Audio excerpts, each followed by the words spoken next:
name and now you don't. I'm a ghost.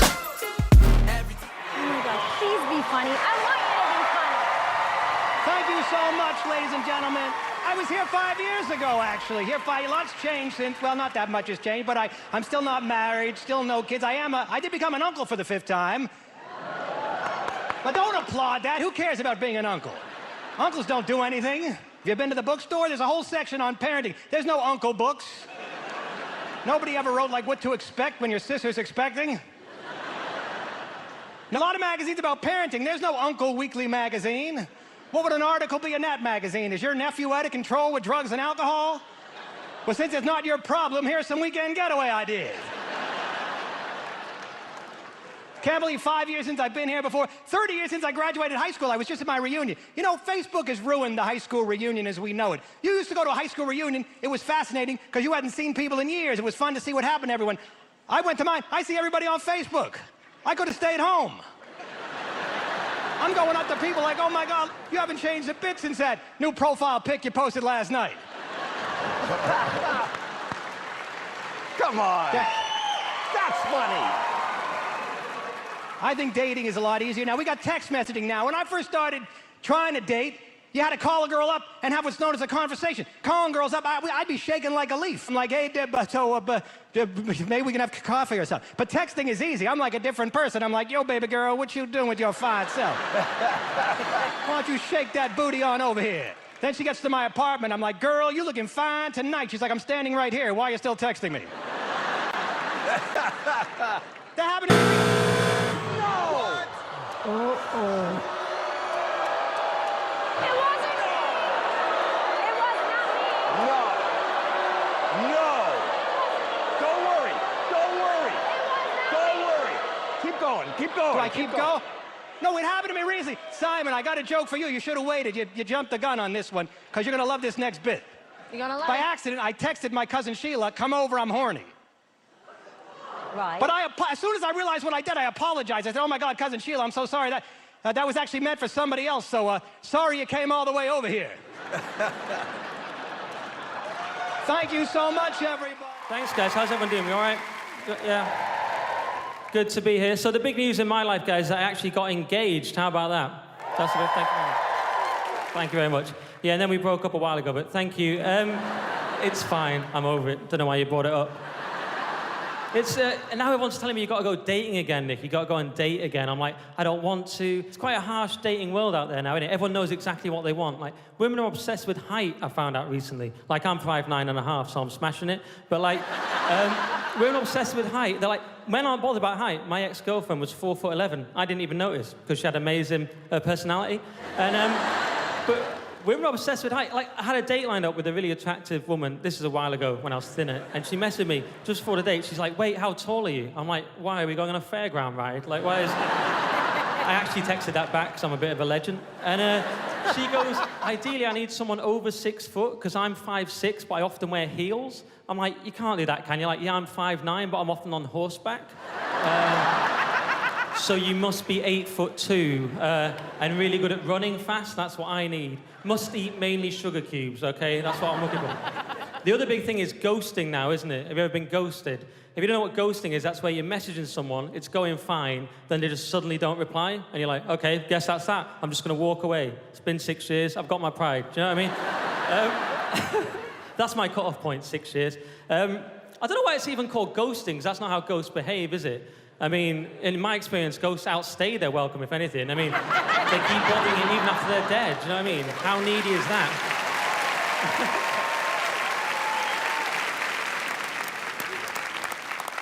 It should be like, oh, I ghosted someone the other day. Oh, what, you didn't get back to them? No, I showed up at their house late at night and started messing around in the kitchen.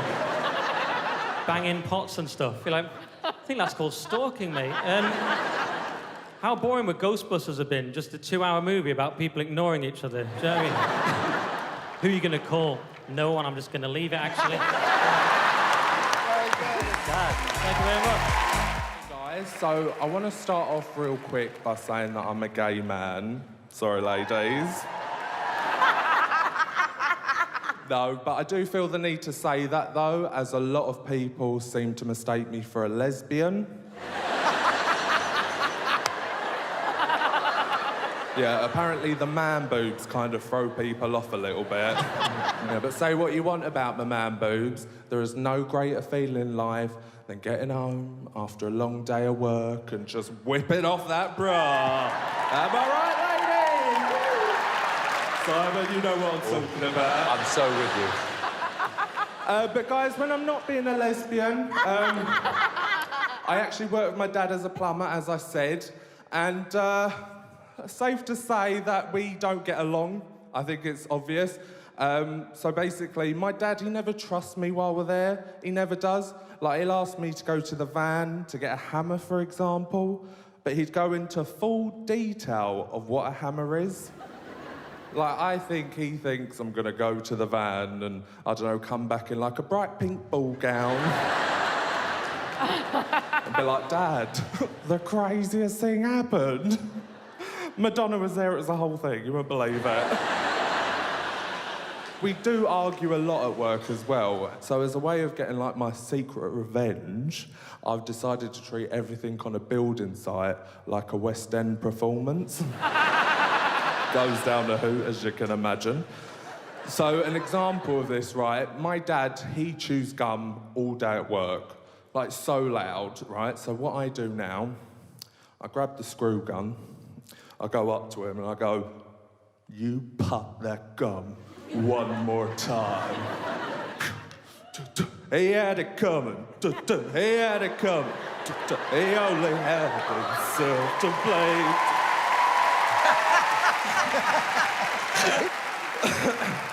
And don't be afraid to add in a bit of a kickball change, you know, some shimmies. Think of the steps, ladies. Woo!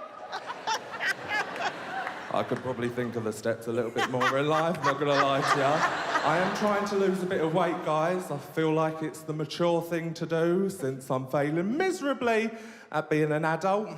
My mum's words, not mine. Like, I'm still splitting my lip from shoving in too many Pringles. I'm constantly getting my hand stuck in the Pringles can, which is, like, not a good look. But my brother as well, he's always on at me about losing weight. You know, he's like, Liam, you know, you should treat your body like a temple. And not only do I treat my body like a temple, Sean, I treat my body like the Catholic Church. Full of bread, wine, and the constant urge to worship a man in a loincloth.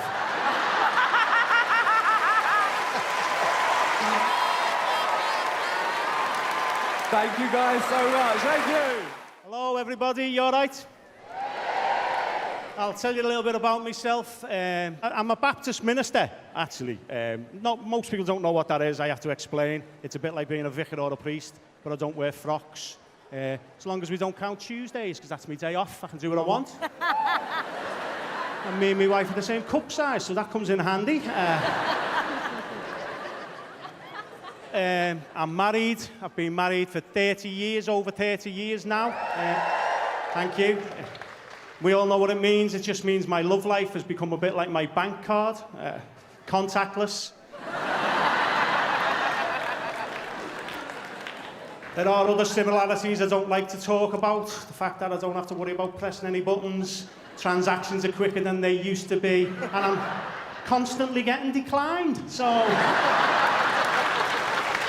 Very good. It wasn't that way in the beginning. Oh no, it was all welcome gifts, high interest and instant access. Now it's flat rate, no interest, and I need 3 to 5 days clearance, to be fair.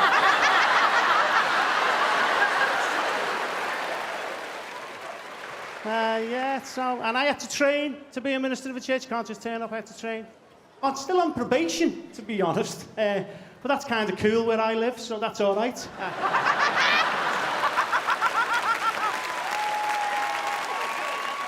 Sometimes I take my watch off, put it around my ankle, cover it with my sock, just to get in character.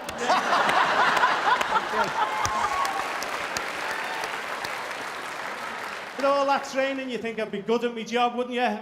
I'm not, I'm really not. You know, because they don't teach you what you need to do. You know what they taught me? Hebrew and Greek. Greek. I'm from Bootle, right? Seriously, the only Greek I know is Stavros, does me kebabs, right? I'm Hebrews when a guy puts the kettle on.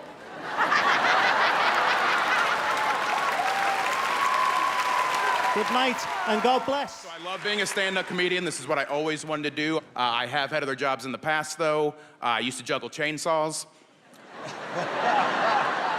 It went well for a while. I had to get out, couldn't take the politics, is what it was. The other thing I wanted to be was a pro wrestler. That's the absolute truth. I had a name picked out and everything. I was going to be the Cripple Threat. Good. That was clever. But people will ask me dumb questions all the time. I'll get this one a lot. They'll be like, hey, Ryan, is that genetic? Yes. Because you see, my mom was Irish, and my dad was a lobster.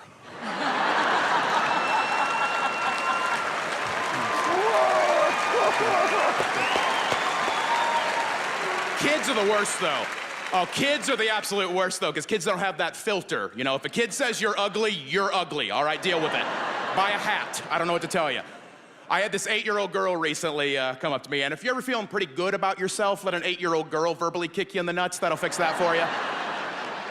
But this little girl, after she saw me, and after screamed, it was a big scream, which, side note, has led me to a new game that I play.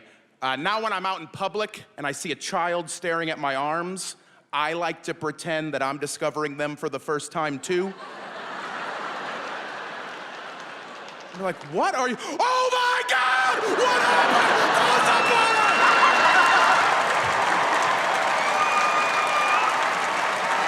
And that's why I'm not allowed at Toys R Us anymore. Thank you. Yo, my time on America's Got Talent was incredible. I got to do 2 minutes on live TV every week, and now I get hired to do hour shows, which is messed up because I only have 2 minutes. You did not prepare me for the real world. I had incredible talent on my show, insane, and I'm always envious of all the people who take this stage. There was a guy on my show who played violin. That's crazy, I could never do that. If I had a violin here, I'd twitch this way and fly that way, hit that dude, everybody here leave, like run. Sam's Tourette's ruin champions. Sometimes when I travel now, I'm gone for months at a time. So I take my wife's luggage because she got bigger luggage. But my wife's luggage is pink. But I don't care, because I'm not 12. Also, I'm colorblind. I thought it was gray. The Uber driver pulled up. I hop in the back, put the luggage in the back, and the first thing out of his mouth was, whoa, man, pink luggage, huh? You must not be a man. If I were you, I would paint that luggage. I feel like some of you didn't hear what I just said. This dude who I don't know told me to paint my wife's luggage, not to buy new luggage, but to go buy paint and start an arts and crafts project. I've been surrounded by women my entire life. I got 5 sisters, wife, mom, and there's still to this day only 2 things I know for sure about women. Number 1, under no circumstances do you ever paint their stuff. And number 2, if you ever see one come home, sit down on the couch, pull a bra out of the sleeve of her shirt, you leave her alone, she had a long day. I'm Samuel J. Conroe, thank you.